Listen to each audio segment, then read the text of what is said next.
Ang mga diskurso ni Kristo ng mga huling araw.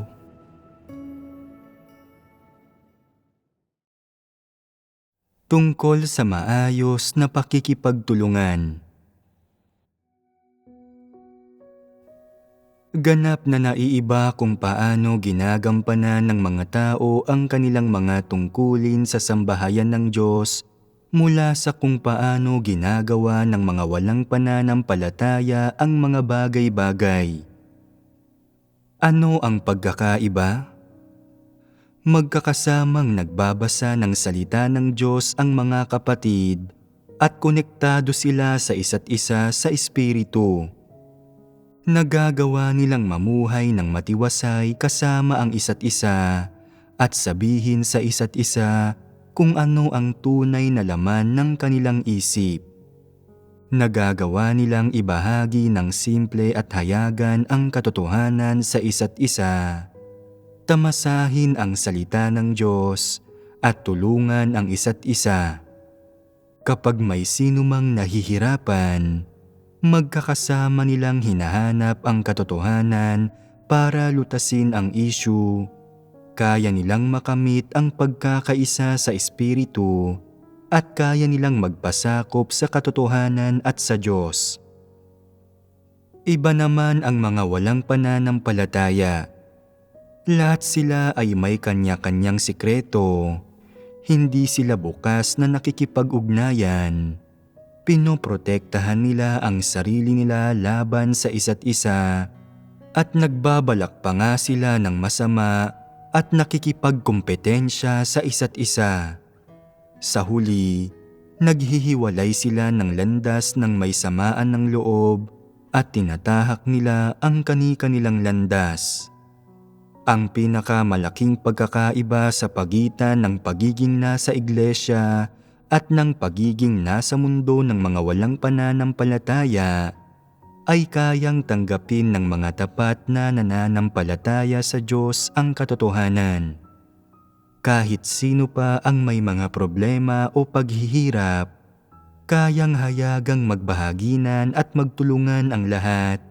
At kung may naghahayag ng katiwalian, pwede siyang punahin at pungusan, nang sa gayon ay makapagsisi ang taong ito.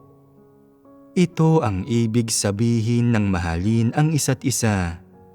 Ang lahat ng tao ay nasa magkapantay na kaugnayan sa isa't isa, at ang mga prinsipyo kung saan nagkakasundo ang mga tao ay naitayo sa pundasyon ng salita ng Diyos. Kung ang isang tao ay nagbubunyag ng katiwalian, nagsasalita ng hindi tama, o nakagagawa ng pagkakamali, pwede siyang hayagang makipagbahaginan. Kapag ang lahat ay hinahanap ang katotohanan, nagtutulungan, at nagagawang maunawaan ang katotohanan, nakakamit ang ganap na paglaya at kasarinlan. Sa ganitong paraan, hindi na nasusumpungan pa ng mga tao ang kanilang sarili na malayo ang loob sa isa't isa, nakikipagkompetensya sa isa't isa, o pinoprotektahan ang sarili laban sa isa't isa. Nagagawa rin nilang palakasin ang loob ng isa't isa at mahalin ang isa't isa bilang iisa. Ang mga ito ang epekto ng salita ng Diyos. Sa pamamagitan ng buhay iglesia, ang lahat ng tunay na nananampalataya sa Diyos ay mauunawaan ang katotohanan, maiwawaksi ang kanilang katiwalian, maayos na makikipagtulungan sa mga kapatid, magagampan ng mabuti ang sarili nilang mga tungkulin, makapamumuhay ng matiwasay kasama ang isa't isa, at makapamumuhay sa harapan ng Diyos. Kung nais mong tuparin ng maayos ang iyong mga tungkulin at palugurin ang mga layunin ng Diyos, kailangan mo munang matutong matiwasay na gumawa kasama ang iba. Kapag nakikipagtulungan ka sa iyong mga kapatid, dapat mong isipin ang mga sumusunod. Ano ba ang pagkakasundo? May pagkakasundo ba sa kanila ang pananalita ko? May pagkakasundo ba sa kanila ang mga iniisip ko? May pagkakasundo ba sa kanila ang paraan ko ng paggawa ng mga bagay-bagay? Isaalang-alang kung paano makipagtulungan ng may pagkakasundo. Paminsan-minsan, nangangahulugan ang pagkakasundo ng pagtitimpi at pagpaparaya, ngunit nangangahulugan din ito ng paninindigan at pagtataguyod ng mga prinsipyo. Hindi nangangahulugan ang pagkakasundo na ilagay sa kompromiso ang mga prinsipyo upang maging maayos ang mga bagay-bagay o sikaping maging mapagpalugod ng mga tao o manatiling mahinahon. At lalo nang hindi ito nangangahulugang manuyo ka sa isang tao. Ang mga ito ay mga prinsipyo. Kapag naunawaan mo na ang mga prinsipyong ito, kikilos at magsasalita ka alinsunod sa mga layunin ng Diyos at maisasabuhay mo rin ang realidad ng katotohanan nang hindi mo namamalayan, at sa ganitong paraan ay madaling makamit ang pagkakaisa. Sa sambahayan ng Diyos, kung namumuhay ang mga tao ayon sa mga pilosopiya para sa mga makamundong pakikitungo, at kung umaasa sila sa sarili nilang mga kuro-kuro, hilig, pagnanasa, makasariling motibo, sa sarili nilang mga kaloob at katusuhan sa pakikisama sa isa't isa, hindi ito ang paraan para mamuhay sa harap ng Diyos at wala silang kakayahang magkaroon ng pagkakaisa. Bakit ganito? Ito ay dahil kapag namumuhay ang mga tao ayon sa isang satanikong disposisyon, hindi sila magkakaroon ng pagkakaisa. Ano kung gayon ang pinakahuling kahihinatnan nito? Hindi gagawa ang Diyos sa kanila.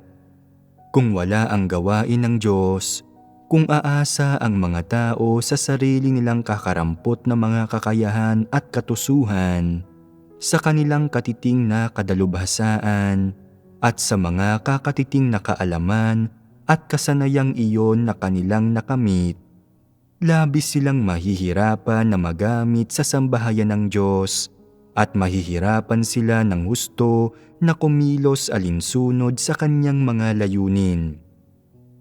Kung wala ang gawain ng Diyos, hindi mo maaarok kailanman ang mga layunin ng Diyos, ang mga hinihingi ng Diyos o ang mga prinsipyo ng pagsasagawa.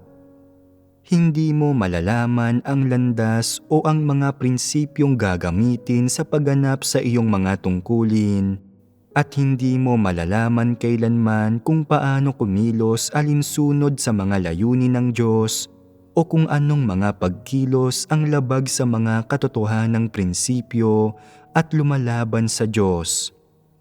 Kung wala sa mga ito ang malinaw sa iyo, pikit mata ka lamang magmamasid at susunod sa mga regulasyon. Kapag ginagampanan mo ang iyong mga tungkulin sa gayong kalituhan, tiyak na mabibigo ka. Hinding-hindi mo makakamit ang pagsang-ayon ng Diyos at tiyak na itataboy ka ng Diyos at ititiwalag ka. Kapag nagtutulungan ang dalawang tao upang gampanan ang isang tungkulin, kung minsan ay magtatalo sila tungkol sa isang usapin sa prinsipyo, magkakaroon sila ng magkaibang pananaw at magkakaroon sila ng magkaibang opinyon. Ano ang maaaring gawin sa ganyang sitwasyon? Ito ba ay isang usaping madalas na nangyayari? Isa itong normal na pangyayari.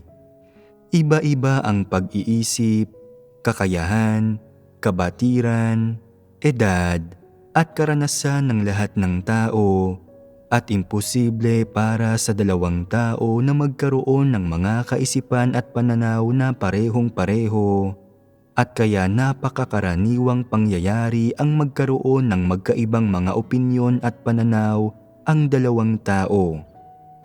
Hindi na ito magiging mas regular pang pangyayari. Hindi ito dapat pagkaabalahan. Ang mahalagang tanong ay, kapag lumilitaw ang gayong usapin, paano dapat makipagtulungan at maghanap ng pagkakaisa sa harap ng Diyos at pagkakaisa ng mga pananaw at opinyon? Ano ang landas upang magkaisa ang mga pananaw at opinyon? Ito ay ang hanapin ang nauugnay na aspekto ng mga katotohanang prinsipyo, hindi ang kumilos ayon sa mga layunin mo o ng ibang tao, kundi ang hanapin ang mga layunin ng Diyos. Ito ang landas sa maayos na pagtutulungan. Tanging sa paghahanap mo lamang sa mga layunin ng Diyos at sa mga prinsipyong hinihingi niya na makakamit ninyo ang pagkakaisa. Kung hindi, kung umayon sa gusto mo ang mga bagay-bagay, hindi masisiyahan ang taong iyon, at kung umayon naman ang mga bagay-bagay sa gusto niya, hindi ka masisiyahan at hindi ka magiging komportable. Hindi mo magagawang makita ng malinaw ang mga bagay-bagay. Hindi mo magagawang bitiwan ang mga bagay-bagay at lagi mong iisipin na, ito ba ang tamang paraan para gawin ang mga bagay-bagay?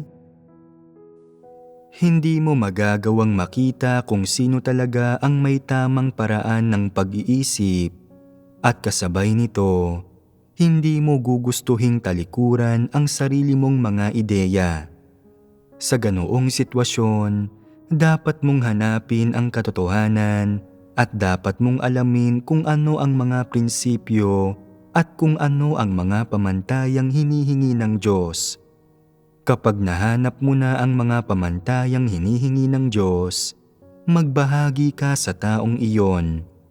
Kung pagkatapos ay magbabahagi siya ng kaunti tungkol sa kanyang mga pananaw at kaalaman, magiging maaliwalas at maliwanag ang iyong puso. Maiisip mo, medyo lihis ang paraan ko ng pag-iisip, medyo mababaw. Mas mainam ang paraan niyang mag-isip, mas malapit sa mga pamantayang hinihingi ng Diyos. Kaya isasantabi ko na ang paraan kong mag-isip, tatanggapin ang sa Kanya at susunod ako rito. Gawin natin ito sa paraan niya. At matapos may matutunan mula sa Kanya, hindi ka ba napakitaan ng pabor? Nagbigay siya ng kaunti at nagtamasa ka ng isang bagay na gawa na kaagad. Ang tawag doon ay biyaya ng Diyos at napakitaan ka ng pabor. Sa palagay mo ba, kapag binibigyan ka ng kaliwanagan ng banal na espiritu, ay saka ka lamang talaga pinakikitaan ng pabor? Kapag may opinyon o kaunting kaliwanagan ang isang tao at ibinahagi niya iyon sa iyo sa isang pagbabahaginan, o kapag isinagawa niya ang isang bagay ayon sa prinsipyo nito at nakita mong hindi masama ang resulta, hindi ba't pagtatamo iyon ng isang bagay? Ito ay pagpapakita sa iyo ng pabor. Ang pagtutulungan ng magkakapatid ay isang proseso ng pagbabalanse ng mga kahinaan ng isa sa pamamagitan ng lakas ng iba. Ginagamit mo ang iyong mga lakas upang punan ang mga pagkukulang ng iba, at ginagamit ng iba ang kanilang mga lakas upang punan ang iyong mga kakulangan. Ito ang ibig sabihin ng pagbalanse ng mga kahinaan ng isa sa pamamagitan ng lakas ng iba at ng maayos na pagtutulungan. Tanging sa pagtutulungan ng maayos, maaaring pagpalain ang mga tao sa harap ng Diyos, at kapag mas nararanasan ang ganito ng isang tao, mas nagtatamo siya ng realidad, mas lumiliwanag ang kanyang landas habang tinatahak niya ito at nagiging mas panatag siya. Kung hindi ka maayos na nakikipagtulungan, kung lagi kang nakikipagdalo sa iba at hindi ka kailanman kumbinsido sa sinasabi ng iba at ayaw nilang makinig sa iyo, kung susubukan mong panatilihin ang karangalan ng iba ngunit hindi nila ginagawa ang ganito sa iyo at hindi ito komportable para sa iyo, kung gigipitin mo sila dahil sa kung anumang sinabi nila at maalala nila ito at sa susunod na lumabas ang isang usapin, ganoon din ang gagawin nila sa iyo. Anong problema ito? Hindi ba't pamumuhay ito ng ayon sa iyong pagkamainitin ng ulo at pakikipagkompetensya sa isa't isa? Hindi ba't pamumuhay ito ng ayon sa tiwaling disposisyon? Ang pagganap sa mga tungkulin mo sa ganitong paraan ay hinding-hindi matatamo ang pagsang-ayon o mga pagpapala ng Diyos. Itataboy ka lang ng Diyos dahil dito. Dapat kang makipagtulungan ng maayos sa pagganap mo sa iyong mga tungkulin. Saka ka lamang makakukuha ng magagandang resulta at makatutugon sa mga hinihingi ng Diyos. Ano ba ang maayos na pakikipagtulungan? Anong mga pag-uugali ang hindi maituturing na maayos na pakikipagtulungan? Sabihin ng ginampanan mo ang iyong tungkulin at ginampanan ko naman ang sa akin. Ginampanan ng bawat isa sa atin ang ating mga tungkulin, pero walang naipahiwatig na pagkakaunawaan sa pagitan natin. Walang komunikasyon o pagbabahaginan. Wala tayong naabot na anumang klase ng pagkakaunawaan sa isa't isa.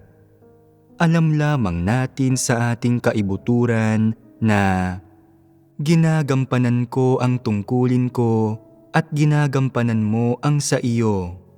Huwag nating panghimasukan ang isa't isa. Maayos na pagtutulungan ba ito?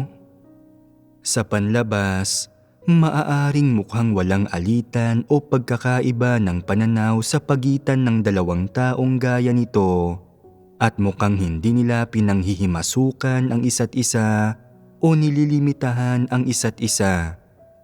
Gayunman, sa aspektong espiritual, walang maayos na pagtutulungan sa pagitan nila. Wala silang ipinahiwatig na pagkakaintindihan o malasakit para sa isa't isa. Ang nangyayari lamang ay na ginagawa ng bawat isa sa kanila ang sarili nitong trabaho at nagsusumikap sa sarili nito nang walang anumang pagtutulungan. Mabuting paraan ba ito ng paggawa ng mga bagay-bagay? Maaaring tila walang nagbabantay, pumipigil, nag-uutos o basta-basta na lang sumusunod sa iba at maaari pang ang tila makatwiran ito pero may isang uri ng tiwaling disposisyon sa loob nila.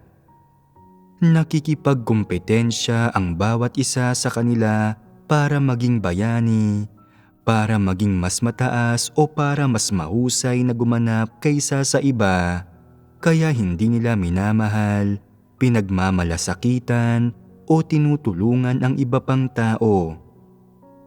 May maayos bang pagtutulungan dito? Kung wala ang pagtutulungan, mag-isa kang nakikipaglaban sa digmaan at marami kang magagawang hindi perpekto o pulido. Hindi ito ang uri ng kalagayan na gusto ng Diyos na makita sa mga tao. Hindi ito nakalulugod sa Kanya. Ang ilang tao ay mahilig magtrabahong mag-isa nang hindi tinatalakay ang mga bagay-bagay kanino man o sinasabi kanino man. Ginagawa lamang nila ang mga bagay-bagay ayon sa kagustuhan nila, anuman ang maging pananaw ng iba sa mga iyon. Iniisip nila, "Ako ang lider at kayo ang mga hinirang ng Diyos, kaya kailangan ninyong sundan ang ginagawa ko. Gawin ninyo ang mismong sinasabi ko. Ganyan dapat." Hindi nila ipinapaalam sa iba kapag kumikilos sila at hindi hayagan ang kanilang mga kilos. Lagi silang palihim na nagsisikap at kumikilos ng patago. Katulad lamang ng malaking pulang dragon na pinananatili ng iisang partido ang monopolyo sa kapangyarihan. Nais nila palaging linlangin at kontrolin ang iba na sa tingin nila ay walang kabuluhan at walang halaga. Gusto nila ay palaging sila ang may huling salita sa mga usapin nang hindi iyon tinatalakay o binabanggit sa iba, at hindi nila hinihingi kailanman ang opinyon ng ibang mga tao. Ano ang palagay mo sa pamamaraang ito? Mayroon ba itong normal na pagkatao? Hindi ba't ito ang kalikasan ng malaking pulang dragon? Ang malaking pulang dragon ay diktador at mahilig kumilos nang wala sa katwiran. Hindi ba't supling ng malaking pulang dragon ang mga taong may ganitong uri ng tiwaling disposisyon? Ganito dapat makilala ng mga tao ang kanilang sarili. May kakayahan ba kayong kumilos ng ganito? Kapag kumikilos kayo ng ganito, namamalayan ba ninyo ito? Kung oo, may pag-asa pa kayo, pero kung hindi naman, siguradong nasa alanganin kayo, at sa lagay na ito, hindi ba't mapapahamak kayo? Ano ang dapat gawin kapag hindi mo namamalayang kumikilos ka ng ganito? Kailangan natin ang ating mga kapatid na tukuyin ito at pungusan tayo. Kung sinasabi mo muna sa iba na isa akong taong likas na gustong manguna sa iba at sinasabi ko na ito sa inyo ngayon pa lang para kung at kapag nangyari ito, huwag ninyo itong gawing issue. Kailangan ninyo akong pagpasensyahan. Alam kong hindi ito maganda at pinagsisikapan ko namang baguhin ito paunti-unti, kaya umaasa akong magiging mapagpaumanhin kayo sa akin. Kapag nangyayari ang mga bagay na ito, pagpasensyahan ninyo ako, makipagtulungan kayo sa akin, at sama-sama tayong magsumikap na magtulungan ng maayos. Katanggap-tanggap bang gawin ang mga bagay sa ganitong paraan? Hindi, wala itong katwiran. Bakit mo naman nasasabing wala itong katwiran? Hindi intensyon ng isang taong nagsasabi ng ganito na hanapin ang katotohanan. Alam naman niya na maling gawin ang mga bagay sa ganitong paraan, pero ipinagpipilitan pa rin niyang gawin ito habang pinipigilan ang iba at hinihingi ang kanilang pakikipagtulungan at suporta. Walang pagnanais na isagawa ang katotohanan sa kanyang intensyon. Sinasadya niyang salungatin ang katotohanan. Isang sinasadyang paglabag. Iyan ang pinakakinamumuhian ng Diyos sa lahat. Tanging masasamang tao at mga antikristo ang may kakayahang gumawa ng ganoong bagay, at ang gawin iyon ay mismong kung paano kumikilos ang mga antikristo. Nasa panganib ang isang tao kapag sinasadya niyang salungatin ang katotohanan at labanan ang Diyos. Pagtahak ito sa landas ng mga antikristo. Hindi mismo isinasagawa ng mga individual na ito ang katotohanan, pero pinipigilan nila ang iba at nirerendahan ang mga ito. Sinusubukang pasunurin ang iba sa kanila sa pagsalungat sa katotohanan at sa paglaban sa Diyos. Hindi ba't sadyang kinakalaban nila ang Diyos? Lalo na kapag kumikilos sila ng ganito, maaga pa lang ay sinasabihan na nila ang grupo at pinapakiusapan ang mga tao na pagbigyan sila, at pagkatapos ay hinihimok nila ang lahat na suportahan sila. Sa paggawa nila nito ay lalo silang tuso. Ang sabihin ito ay pagpapakita lamang ng puwersa ng isang ultimatum.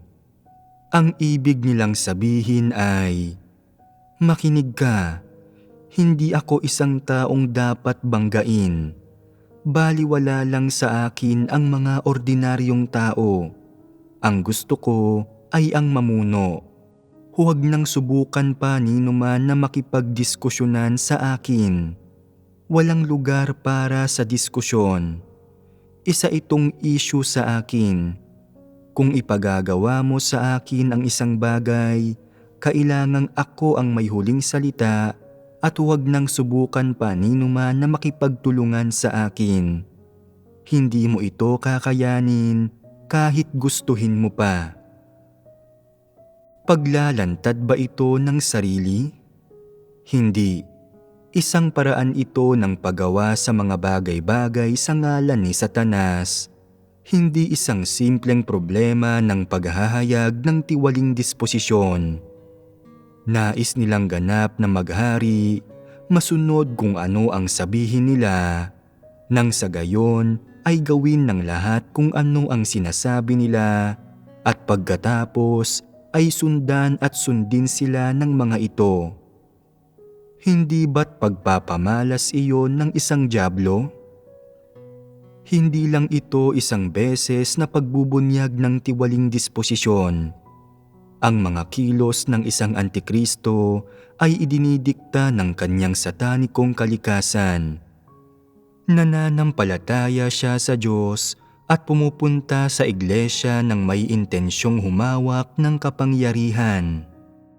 Layon niyang kalabanin ang Diyos, akayin ang mga taong hinirang ng Diyos tungo sa daan ng paglaban sa Diyos. Katulad siya ng mga pinuno ng lahat ng denominasyong panrelihiyon sa labas. Lahat sila ay may diwa ng isang antikristo, at gaya ni Satanas, nais nilang lahat na ilagay ang kanilang sarili na kapantay ng Diyos.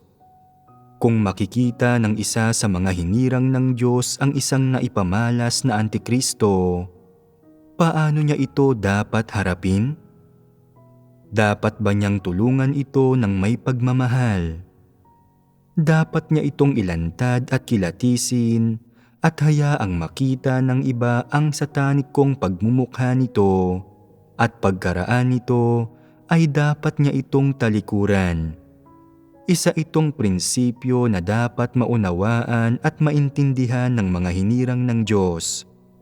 Kung ituturing ng isang tao ang pagpapamalas ng isang antikristo bilang isang pagbubunyag ng tiwaling disposisyon, isang panandaliang pagsalangsang, at patuloy pa rin siyang malilihis ng di umano'y pagkakilala sa sarili at inaakalang mga kilos ng pagtatapat at paglalantad ng sarili ng isang antikristo, at magbabahagi pa rin siya rito tungkol sa katotohanan, lubusan siyang magiging hangal at malinaw na wala man lang siyang pagkilala.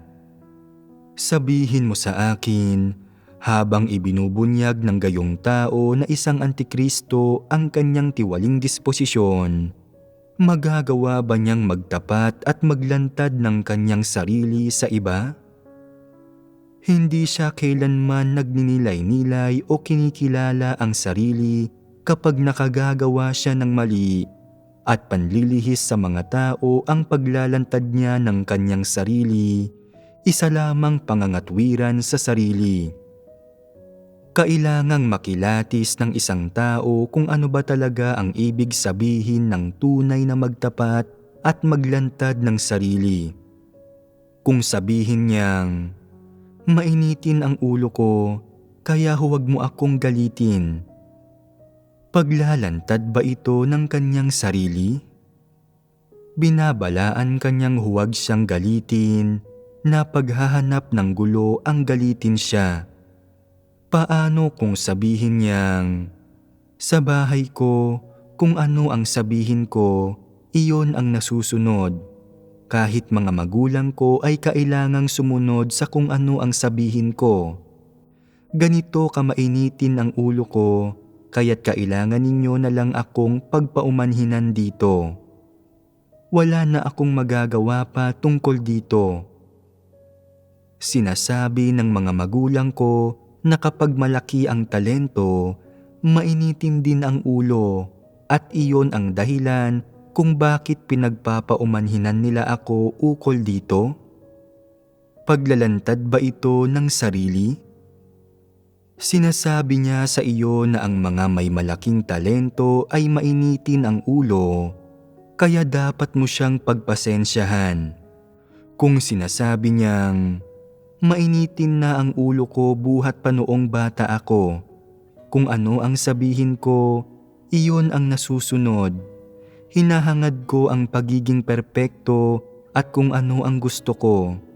Mas mabuti na ang lagay ko ngayong nananampalataya na ako sa Diyos at sa karamihan ng bagay-bagay, kaya kong magpasensya at kontrolin ang aking sarili, pero hinahangad ko pa rin ang pagiging perpekto. Kung hindi perpekto ang isang bagay, hindi talaga ito pupwede at hindi ko ito matatanggap. Paglalantad ba ito ng sarili? Ano ito kung gayon? Pagpuri ito sa sarili at pagpapakitang gilas para tingalain ng iba. Pagsasabi sa iba kung gaano siya katigasin, gaya ng marahas na pagyayabang at pagpapasiklab ng mga sanggano at butangero kapag nagkikita-kita sila, na para bang sinasabi na, sa tingin mo ba ay kaya mo ako? Kung oo, tingnan na lang natin kung ano ang masasabi ng ating mga kamao. Hindi ba't ganitong-ganito ang mukha ni Satanas? Ganitong-ganito mismo ang mukha ni Satanas. Hindi magkakapareho ang lahat ng paraan ng paglalantad ng sarili. Kapag naglalantad ng sarili ang mga antikristo, layunin nilang pagbantaan, sindakin at takutin ang iba. Gusto nilang laging supilin ang iba. Ito ang mukha ni Satanas. Hindi ito isang normal at simpleng paraan ng pagtatapat. Para maisabuhay ang normal na pagkatao, paano dapat magtapat at maglantad ng sarili ang isang tao? Sa pamamagitan ng pagtatapat tungkol sa mga pagbubunyag ng kanyang tiwaling disposisyon, pagpapahintulot sa iba na makita ng mabuti ang realidad ng kanyang puso, at pagkatapos nito, batay sa mga salita ng Diyos, paghihimay at pag-alam sa diwa ng problema, at pagkamuhi at pagkasuklam sa kanyang sarili mula sa kaibuturan ng kanyang puso. Kapag inilalantad niya ang kanyang sarili, hindi niya dapat tangkaing pangatwiranan ang kanyang sarili o subukang ipaliwanag ang kanyang sarili, kundi sa halip, dapat niyang isagawa na lamang ang katotohanan at maging isang matapat na tao. Ang ilang tao ay malinaw na may masasamang disposisyon, pero lagi nilang sinasabi na mainitin ang ulo nila. Hindi ba isang uri lamang ito ng pangangatwiran? Ang isang masamang disposisyon ay ganoon lang, isang masamang disposisyon. Kapag may nagawa ang isang tao na hindi makatwiran o na nakapipinsala sa lahat, ang problema ay nasa kanyang disposisyon at pagkatao. Ngunit lagi niyang sinasabi na pansamantala niyang hindi napigilan ang init ng ulo niya o medyo nagalit siya. Hindi niya kailanman inuunawa ang diwa ng problema. Tunay ba itong paghihimay at paglalantad ng sarili? Una, para maunawaan ng isang tao ang mga problema at mahimay at mailantad niya ang sarili niya sa isang kinakailangang antas, dapat siyang magkaroon ng isang matapat na puso at taimtim na saloobin at kailangan niyang sabihin kung ano ang nauunawaan niya sa mga suliranin sa disposisyon niya. Ikalawa, kung sakaling nararamdaman ng isang tao na malubha ang disposisyon niya, dapat niyang sabihin sa lahat, "Kung muli akong maghayag ng ganitong tiwaling disposisyon, huwag kayong mag-alangan na abisuhan ako at napungusan ako. Kung hindi ko ito matanggap, huwag ninyo akong sukuan. Napakalala ng bahaging ito ng aking tiwaling disposisyon at kailangan ko ang katotohanan na maibahagi ng maraming beses para mailantad ako. Malugod kong tinatanggap na mapungusan ng lahat at umaasa ako na babantayan ako ng lahat. Tutulungan ako at pipigilan ako upang hindi maligaw ng landas." Ano ang ganyang saloobin? Ito ang saloobing tumatanggap sa katotohanan. Medyo hindi komportable ang pakiramdam ng ilang tao kapag nasabi nila ang mga bagay na ito. Naiisip nila, kung titindig nga ang lahat at ilalantad ako, ano na ang gagawin ko? Makakayanan ko ba ito? Matatakot ba kayo na ilantad kayo ng iba? Hindi. Dapat kayong maging matapang sa pagharap dito. Isang kahihiyan na matakot na mailantad. Kung talagang mahal mo ang katotohanan, matatakot ka bang mapahiya sa ganitong paraan? Matatakot ka bang pungusan ng lahat? Ang takot na ito ay dulot ng kahinaan, pagiging negatibo, at katiwalian. Naghahayag ng katiwalian ang lahat ng tao, pero iba-iba ang diwa ng kung paano nila ito inihahayag.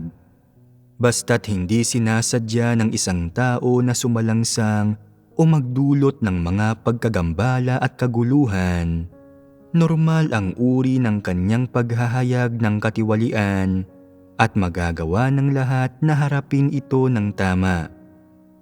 Kung nilalayon ng isang tao na magdulot ng pagkagambala o kaguluhan o nasadyang pinsalain ang gawain ng iglesia, siya ang taong pinakatakot na mailantad ng iba dahil ang diwa ng problemang ito ay masyadong seryoso at sa sandaling mailantad siya, mabubunyag at matitiwalag siya.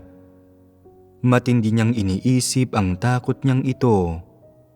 Paano man gumawa ang Diyos sa kasalukuyan, ang lahat ng ito ay para sa layuning dalisayin ang mga tao mula sa kanilang katiwalian at iligtas sila. Kung tamang uri ka ng tao at pinagsusumikapan mong gampanang mabuti ang iyong tungkulin at kumpletuhin ang atas ng Diyos, malinaw itong makikita ng karamihan ng mga tao. Makikilatis ka nila na ganito. Gayon din, ang paglalantad at pagpupungos sa mga tao ay hindi pagdudulot ng problema sa kanila. Sa halip, ginagawa ito para tulungan silang malutas ang kanilang mga problema nang sa gayon ay magampanan nilang mabuti ang kanilang mga tungkulin at maprotektahan ang gawain ng iglesia. Isa itong lehitimong bagay. Tinatanggap ng isang tao na mapungusan nang sa gayon ay madalisay ang kanyang tiwaling disposisyon. Isa rin itong saloobing dapat mayroon ang isang tao para magkamit ng pagbabago sa disposisyon. Kapag may ganitong saloobin na ang isang tao, kailangan din niyang humanap ng isang naaangkop na landas sa pagsasagawa. At kapag panahon ng gawin ito, kinakailangang magdusa.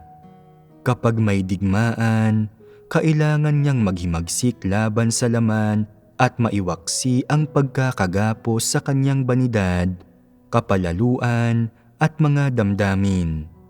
Sa sandaling makawala na siya sa mga paghihirap ng laman, lalong magiging mas madali ang mga bagay-bagay. Matatawag ito ng isang tao na kasarinlan at paglaya. Ito ang proseso ng pagsasagawa ng katotohanan. Laging may kaunting pagdurusa, imposibleng hindi man lang magdusa dahil tiwali ang laman at may banidad at pride ang mga tao at lagi nilang isinasaalang-alang ang sarili nilang mga interes. Ang mga ito ang pinakamatinding hadlang ng mga tao sa pagsasagawa ng katotohanan. Sa makatwid, imposibleng isagawa ang katotohanan nang hindi nagdurusa ng kaunti. Kapag natitikman ng mga tao ang tamis ng pagsasagawa ng katotohanan at nararanasan ang tunay na kapayapaan at kaligayahan, nagiging handa silang magsagawa ng katotohanan at nagiging mas madali para sa kanila na tanggihan ang kanilang sarili, maghimagsik laban sa laman at pagtagumpayan si Satanas. Sa ganitong paraan, ganap silang nakalaya at malaya. Anong uri ng kapaligiran ang dapat mabuo sa buhay iglesia? Isang kapaligiran kung saan, kapag may nangyayari, ang bagay na iyon ang hinaharap at hindi ang tao. Kung minsan, mauuwi sa mga alitan ang mga hindi pagkakasundo at magkakainitan ng mga ulo, pero walang pagkakalayo ng loob. Ang lahat ay alang-alang sa pagbabago ng disposisyon ng mga tao at sa maayos na pagganap ng kanilang tungkulin. Ang lahat ng ito ay para maisagawa ang katotohanan upang mapalugod ang mga layunin ng Diyos. Walang pagkamuhi sa pagitan ng mga tao. Ito ay dahil ang lahat ng tao ay nasa proseso ng pagsubok na makamtan ang kaligtasan. May magkakaparehong tiwaling disposisyon ang lahat at kung minsan, baka masyadong mabagsik ang dating ng isang salita o sumusobra na ito o may kagaspangan ang ugali ng isang tao. Hindi dapat magtanim ng sama ng loob ang mga tao tungkol sa mga bagay na ito. Kung hindi mo pa rin maunawaan o makitang mabuti ang issue, may isang huling paraan. Manalangin sa harapan ng Diyos at bulay-bulayin sa iyong sarili. Iisang Diyos ang pinaniniwalaan at sinusunod natin, kaya anumang pagtatalo o pagkakaiba ng mga opinyon ang mayroon tayo, anuman ang lumilikha ng pagkakawatak-watak natin, nagkakaisa tayo sa harapan ng Diyos. Iisang Diyos ang dinadalanginan natin, kaya anong bagay ang hindi natin kayang lampasan? Kung pag-iisipan mo itong mabuti sa ganitong paraan, hindi mo ba mapagtatagumpayan ang mga hadlang na ito? Ano ang pinakalayunin nito kapag nasabi na at nagawa na ang lahat? Ito ay ang makipagtulungan ng maayos, hangaring mapalugod ang mga layunin ng Diyos sa lahat ng bagay, at makamit ang pagkakaisa.